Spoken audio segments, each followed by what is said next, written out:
Hello दोस्तों, आज हम बात करेंगे केंद्र सरकार द्वारा लाई गई नई शिक्षा नीति 2020 के बारे में।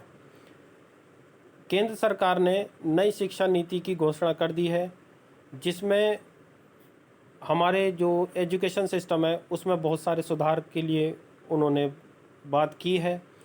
आइए हम देखते हैं कुछ मेन पॉइंट्स। सबसे पहले तो केंद्र सरकार ने 10+2 बोर्ड की संरचना ही बदल दी है। अभी तक क्या होता था कि 10वीं और 12वीं ये दो क्लासेस होती थी जो बोर्ड में गिनी जाती थी, लेकिन अब गवर्नमेंट ने ये संरचना ही बदल दी है।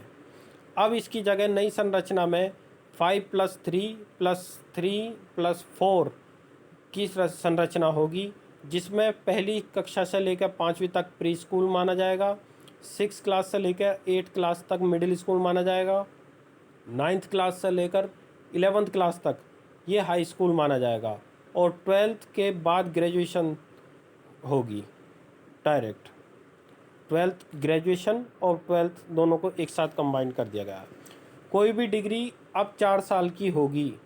अभी तक क्या होता था कि BA, BCom, BSc, BBA, BCA जितनी भी डिग्रियाँ ये ग्रेजुएशन लेवल की थी, सिर्फ बैचलर ऑफ फार्मेसी और बीटेक को छोड़कर बाकी सब डिग्रियां 3 साल की थी। अब वो सारी डिग्रियां 4 साल की हो जाएंगी। अगला देखते हैं। छठी कक्षा के बाद में व्यावसायिक पाठ्यक्रम उपलब्ध होंगे, यानी कि अब छठी कक्षा के बाद अब वोकेशनल कोर्सेज भी बच्चा पढ़ पाएगा। अभी क्या था कि अभी 11वीं कक्षा के बाद ही वोकेशनल सब्जेक्ट पढ़ने की छूट थी, लेकिन अब क्या है, नई शिक्षा पॉलिसी में आप बच्चा जो है वो 6 क्लास के बाद ही वोकेशनल कोर्सेज पढ़ पाएगा। 8वीं से 11वीं तक के छात्र विषय चुन सकते हैं। अब इसमें 8वीं से 11वीं तक के छात्र विषय चुन सकते हैं। इसमें क्या है कि जैसे अभी ऊपर बात करी कि व्यावसायिक पाठ्यक्रम पढ़ सकता है। अभी क्या होता था इस शिक्षा प्रणाली में, अभी की जो वर्तमान में जो शिक्षा प्रणाली चल रही है, इसमें 11वीं कक्षा तक के बाद ही विद्यार्थियों को पाठ्यक्रम चूज़ करने की या सब्जेक्ट चूज़ करने की आज़ादी थी। जैसे कि उत्तर प्रदेश में 10वीं के बाद, और यहाँ पर दिल्ली में भी 10वीं के बाद 11वीं कक्षा से जो है सब्जेक्ट चुने जाते थे, जैसे कौन आर्ट्स लेगा, कौन साइंस लेगा, कौन कॉमर्स लेगा। लेकिन अब जो है ये नई शिक्षा नीति के तहत 8वीं से लेकर 11वीं तक के छात्र इसको चुन सकते हैं। अगला देखते हैं। सभी स्नातक पाठ्यक्रम में प्रमुख और मामूली विषय होंगे, जैसे कि उदाहरण देख लेते हैं, जैसे विज्ञान विषय और मामूली में संगीत। अब इसमें क्या है कि इसमें 2 कैटेगरी बांट दी गवर्नमेंट ने। ग्रेजुएशन लेवल पर 2 टाइप के होंगे, एक होगा मेन सब्जेक्ट और एक होंगे नॉर्मली, यानी कि नॉर्मल सब्जेक्ट। अब इसमें गवर्नमेंट ने क्या किया है कि जैसे कि साइंस के सब्जेक्ट होते हैं फिजिक्स, केमिस्ट्री, बायो, और आर्ट्स के सब्जेक्ट होते हैं हिस्ट्री, पॉलिटिकल, इकोनॉमिक्स, ठीक है। तो ये क्या है, ये मेन सब्जेक्ट की कैटेगरी में रख दिए हैं। और जो आर्ट्स हुई, कला हुई या म्यूज़िक हुआ, इसको नॉर्मल कैटेगरी में रख दिया गया। अब विद्यार्थी जो है ग्रेजुएशन में इनका कॉम्बिनेशन चुन सकते हैं, इनके कॉम्बिनेशन के अकॉर्डिंग वो एडमिशन ले सकते हैं। अगला देखते हैं। सभी उच्च शिक्षा केवल एक प्राधिकरण द्वारा शासित होगी, यानी कि जितनी भी हायर एजुकेशन होगी ग्रेजुएशन और उसके बाद की, वो सब एक ही अथॉरिटी कंट्रोल करेगी। यूजीसी एआईसीटीई का विलय किया जाएगा। यूजीसी जो, जैसा कि आप जानते हैं, यूजीसी यूनिवर्सिटी को रिकॉग्नाइजेशन देती है, उनको उनका संचालन करती है, और उनका एफिलेशन जो सारा काम होता है वो यूजीसी का होता है। अब इसमें एआईसीटीई भी को इन्वॉल्व कर दिया गया है, एआईसीटीई का उसमें विलय कर दिया गया। अब अलग से किसी भी कॉलेज को, किसी भी यूनिवर्सिटी को एआईसीटीई की मान्यता प्राप्त करने की ज़रूरत नहीं होगी। सभी विश्वविद्यालय सरकार, निजी, ओपन, डीम्ड, वोकेशनल आदि में समान ग्रेडिंग और अन्य नियम होंगे। अब इसमें जितनी भी गवर्नमेंट यूनिवर्सिटियां हैं जितने भी प्राइवेट यूनिवर्सिटियां हैं, ओपन यूनिवर्सिटी, डीम्ड यूनिवर्सिटी या वोकेशनल यूनिवर्सिटी, सबको एक इक्वल रेटिंग दी जाएगी। अभी क्या होता था कि किसी को A+ मिली हुई है, किसी को B+ मिली हुई है, किसी को A++ मिली हुई है, लेकिन अब सबको एक बराबर ही ग्रेड दी जाएगी। ये बहुत अच्छा कदम है। देश में सभी प्रकार के शिक्षकों के लिए नए शिक्षक प्रशिक्षण बोर्ड की स्थापना की जाएगी, जिसको कोई भी राज्य नहीं बदल सकता। इसमें केंद्र सरकार का ये बहुत अच्छा कदम है, क्योंकि अभी तक शिकायतें आती थी कि भाई जो टीचर जो लगे हुए हैं उनमें क्वालिटी नहीं है। तो अब केंद्र सरकार ने शिक्षकों के लिए एक नया शिक्षक प्रशिक्षण बोर्ड की स्थापना करने की बात की है, जिसको किसी भी राज्य को ये अधिकार नहीं होगा उसमें इंटरफेयर करने का या उसको बदलने का। ये सीधा सेंट्रल गवर्नमेंट के अंडर काम करेगा। अब माता पिता के लिए घर में 3 साल तक के बच्चों को पढ़ाने के लिए और प्री स्कूल 3 से 6 के लिए सरकार द्वारा नया बुनियादी शिक्षण कार्यक्रम बनाया जाएगा। अभी तक आपने देखा दोस्तों कि माता पिता सबसे ज़्यादा जो है बच्चे की फ्यूचर को लेकर बहुत ज़्यादा डिस्टर्ब रहते हैं।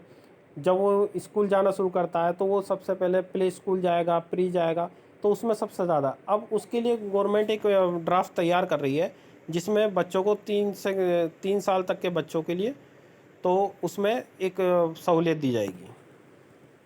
अब इसमें अगला है एकाधिक प्रवेश और किसी भी पाठ्यक्रम से बाहर निकलने की, यानी कि किसी भी पाठ्यक्रम में कभी भी बच्चा अपने आप को उससे अलग कर सकता है।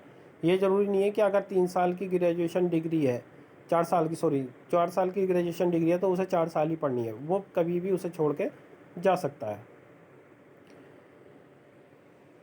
इसमें अगला है हर प्रत्येक वर्ष के लिए स्नातक के लिए क्रेडिट सिस्टम से छात्र को कुछ क्रेडिट मिलेंगे, जिसका वो उपयोग कर सकता है अगर वह पाठ्यक्रम में ब्रेक लेता है और पूरा कोर्स करने के लिए फिर से वापस आता है। जैसे कि मैंने पीछे बताया कि एकाधिक प्रवेश और किसी भी पाठ्यक्रम से बाहर निकल सकते हैं, यानी कि इसमें अगर देखें कि ग्रेजुएशन में अगर किसी ने एडमिशन लिया है और 4 साल की ग्रेजुएशन है और कोई बच्चा 1 साल के बाद ही वो बाहर जाना चाहता है, ग्रेजुएशन आगे को कंप्लीट नहीं करना चाहता किसी कारणवश, तो वो 1 साल में बाहर जा सकता, उसको कुछ क्रेडिट सिस्टम से कुछ क्रेडिट मिलेंगे। यानी कि इन फ्यूचर अगर वो कभी वापस आता है तो वो उन क्रेडिट के अकॉर्डिंग आगे को एडमिशन लेकर उसका अपने पढ़ाई को पूरी कर सके। अभी तक स्कूलों में परीक्षा जो है वो वार्षिक होती थी, चाहे कोई सी भी क्लास की हो वो वार्षिक परीक्षाएं होती थी, लेकिन अब क्या है, अब इसको सेमेस्टर वाइज कर दिया जाएगा। हर 6 महीने में एक बार परीक्षा होगी। किसी भी विषय के मूल ज्ञान के लिए पाठ्यक्रम को कम कर दिया गया है, यानी कि अभी तक सबसे ज़्यादा जो दिक्कत थी पेरेंट्स की और बच्चों की, वो पाठ्यक्रम को यानी कि सिलेबस को लेकर थी। अब सिलेबस को बहुत ज़्यादा कम कर दिया गया है इस नई शिक्षा नीति में, और उसके बेसिक नॉलेज के लिए ही उस पर सिलेबस को जो ज़्यादा ज़रूरी होगा वही रखा जाएगा, बाकी सिलेबस उसमें से हटा दिया जाएगा। अब छात्र का व्यवहारिक और अनुप्रयोग ज्ञान पर अधिक ध्यान देंगे। अब छात्र के जो स्टूडेंट होगा उसके जो व्यवहारिक और जो प्रैक्टिकल है उस पर ध्यान दिया जाएगा, ना कि ज़्यादा थ्योरी पर।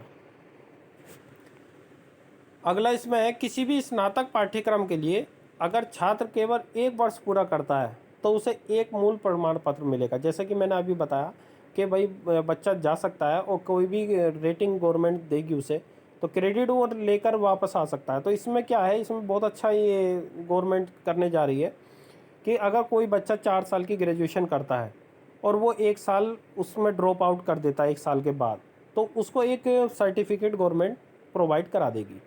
अगर वो 2 साल के बाद ड्रॉप आउट करता है तो गवर्नमेंट उसी सिलेबस का, उसी स्ट्रीम का वो डिप्लोमा उसको प्रोवाइड करा देगी। और अगर वो 4 साल पूरे अपने कंप्लीट कर लेता है तो फिर वो ग्रेजुएशन की डिग्री उसको प्रोवाइड करा देगी। सभी विश्वविद्यालयों के सभी स्नातक पाठ्यक्रम फीड प्रत्येक पाठ्यक्रम पर कैपिंग के साथ एकल प्राधिकरण द्वारा शासित होंगे, यानी कि जितनी भी यूनिवर्सिटी हैं उनके सभी ग्रेजुएशन लेवल के जो सिलेबस है, जितना भी उसमें सिलेबस है ग्रेजुएशन लेवल का, वो सभी एक साथ ही एक ही अथॉरिटी के द्वारा वो कंट्रोल किया जाएगा। अभी तक क्या होता था, जैसा कि आपने देखा होगा हर यूनिवर्सिटी का अलग अलग सिलेबस होता है, हर यूनिवर्सिटी की अलग अलग जो ग्रेजुएशन लेवल पर है वो अलग अलग सब्जेक्ट्स होते हैं। लेकिन अब क्या होगा कि अगर ग्रेजुएशन में जैसे कि सपोज़ करो, हम उदाहरण के तौर पर देखते हैं कि बीए में जो सिलेबस दिल्ली यूनिवर्सिटी में होगा वही आपको चौधरी चरण सिंह यूनिवर्सिटी में भी मिलेगा, और वही आपको रोहिलखंड यूनिवर्सिटी में मिलेगा, वही अंबेडकर यूनिवर्सिटी में भी मिलेगा। तो ये बहुत अच्छी शिक्षा प्रणाली है दोस्तों। इसमें अभी आने वाले समय में अभी मैं आपको इससे आगे के और लेक्चर लेकर आऊँगा शिक्षा नीति से जुड़े हुए। आप हमारे चैनल को सब्सक्राइब करें, और टेलीग्राम पर आप हमारे पीडीएफ भी डाउनलोड कर सकते हैं जो हिंदी और इंग्लिश में दोनों में अवेलेबल है। आपका बहुत बहुत धन्यवाद।